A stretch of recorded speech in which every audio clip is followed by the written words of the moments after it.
শুধু একটিবার বলো ভালোবাসি। তোমাকে আর কোনো দিনই ভালোবাসতে হবে না। মরুভূমির তপ্ত বালিতে পা দিতে হবে না। আমার জন্য তোমাকে নিশিরাতে পা ভেজাতে হবে না। আকাশ বাতাস শোনো তোমার প্রতিধ্বনি। সবাই জানো কেউ আমাকে ভালোবেসেছিল।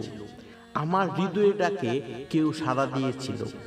শুধু এতটুকুই আমি চাই, এর বেশি চাই না। কাছে আসো বা না আসো তাতে আমার কোনো আপত্তি নেই। হৃদয়কে না হয় একটিবারের জন্য হলেও সান্ত্বনা দিতে পারবো। কেউ তো অন্তত একটিবারের জন্য হলেও প্রাণের ছোঁয়া দিয়েছিল। কয়েক সেকেন্ডের জন্য হলেও শুকিয়ে যাওয়া নদীতে আবার ঝড়ের বেগে অশ্রুর বন্যা বয়েছিল।